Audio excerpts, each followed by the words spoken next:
हरे कृष्णा. कधी कधी आपल्या आयुष्यामध्ये अशा गोष्टी घडायला लागतात आणि त्या इतक्या अचानक येतात की आपल्याला कळतच नाही की हे का घडतंय. आणि जर आपण आपल्याकडून घडलेल्या गोष्टी आठवल्या तर आपण कधीच कुणाला दुखावलेलं नसतं, कधी कुणाशी वाईट वागलेलं नसतो, अगदी तोंडातून असा ब्रही काढलेला नसतो की समोरच्याला त्याचा त्रास होईल. पण हे का घडतंय आपल्याला कळत नसतं. ही पहिली गोष्ट झाली.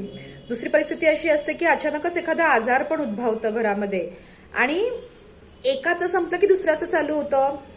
तो क्रम चालू होतो, ती चेन क्रिएट होते आणि योग्य ते उपाय घेतले जातात पण ती चेन कुठे ब्रेक होत नाही. किंवा असंही घरामध्ये होतं की एखादी व्यक्ती आहे घरातली की जिचं वय खूप झालंय आणि तिला शारीरिक त्रास खूप आहेत पण तिची सुटका होत नाहीये. अशा परिस्थितीत काय करावं याच्यामध्ये माणूस खूप हतबल होऊन जातो. पण याचं सुद्धा उत्तर भगवद्गीतेत आहे आणि स्वतः भगवंतांनी याचं उत्तर दिलेलं आहे. याचं उत्तर आहे भगवद्गीतेच्या 18व्या अध्यायातल्या 66व्या श्लोकामध्ये. भगवंत म्हणतात, सर्व धर्मान परित्यज्य मामेकम शरणम व्रज अहम त्वाम सर्व पापेभ्यो मोक्षयिष्यामि मा शुचः. भगवद्गीतेतला याचा अर्थ असा आहे, सर्व प्रकारच्या धर्मांचा त्याग कर आणि केवळ मलाच शरण ये. मी तुला सर्व पापांपासून मुक्त करीन, तू भयभीत होऊ नकोस. अशीच होते की नाही आपली अवस्था, की आपल्याला कळत नाही की मी कसं या परिस्थितीतून बाहेर पडू, काय होतंय असं. अगदी आपल्या जवळचे असतात, आपले स्वतःचे असतात, मग ते मित्र असू देत, आप्तेष्ट असू देत, घरातले असू देत, शेजारचे असू देत, कुठल्या पण जीवाला दुसऱ्या जीवाला होणारा त्रास कधीच बघवत नाही. पण भगवंत म्हणतायत की तुम्हाला शरण ये. म्हणजेच काय, अध्यात्म म्हणतं की आपल्याला ह्या जन्मात आपण काय वागलोय, काय कर्म केलेत ते माहितीये, ते आपण आठवू शकतो. पण आपल्या अगोदरच्या जन्मांमध्ये, आपल्या पूर्वजन्मांमध्ये आपण काय केलेलं आहे, आपल्यातून काय घडलंय, कुणाला आपण दुखावलंय आपल्याला माहित नसतं. आपल्याला असं वाटतं मी कधी कुणाला ब्रही तोंडातून काढला नाहीये, मी कधीच कुणाला दुखावलं नाहीये, मग माझ्या बाबतीत हे सगळं का घडतंय. अशाच न कळणाऱ्या गोष्टी. पण ह्या सगळ्याचं उत्तर, या सगळ्या वेदनांचं उत्तर, या वेदनातून मिळणारी शांतता म्हणजे भगवान श्रीकृष्ण. भगवंतांना जो शरण जातो त्याच्या सगळ्या पापांचं, सगळ्या अपराधांचं भगवंत त्याला त्या अपराधांपासून मुक्तता देतात आणि भगवंत त्याला माफ करतात. शरण जाणं म्हणजे काय, सगळ्यात महत्वाचं. शरण जाणं म्हणजे फक्त भक्ती करणं नाही. शरण जाणं म्हणजे भगवंतांसमोर जाऊन आपल्या हातून कळत नकळत घडलेल्या सगळ्या चुकांची माफी मागणं.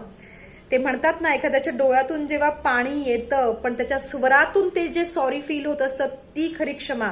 की मला माहित नाही माझ्याकडून काय चुकलंय आणि का माझ्या पदरात हे आलेलं आहे, पण मला याच्यात माफ कर. मी माझ्या हातून कळत नकळत घडलेल्या गोष्टींसाठी तुला माफी मागतो.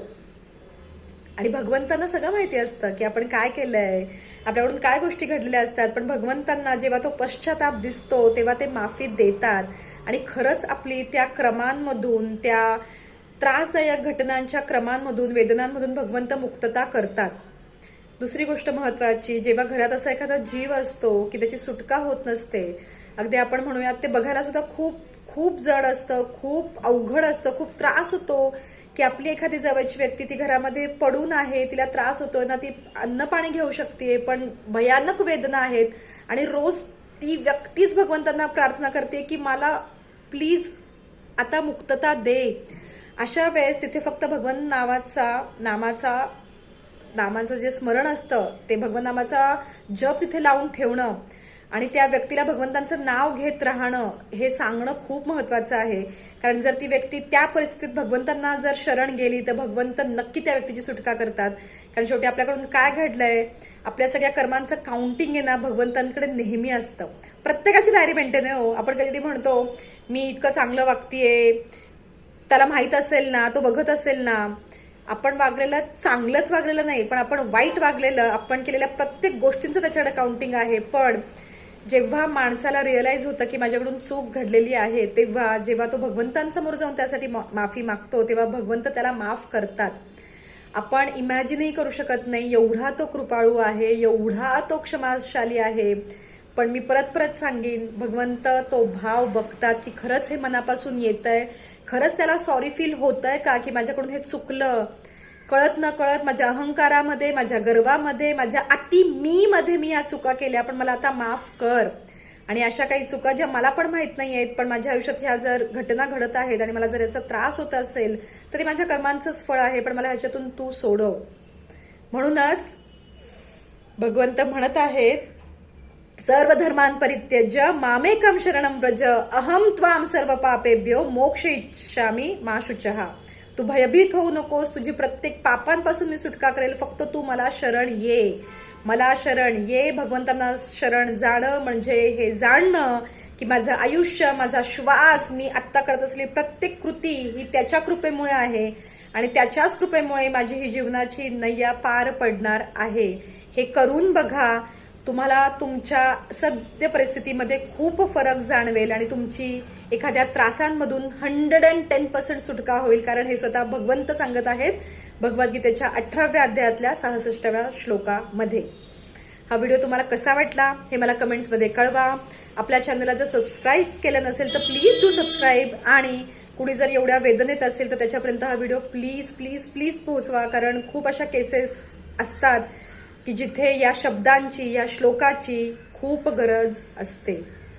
ठीक आहे. हरे कृष्णा.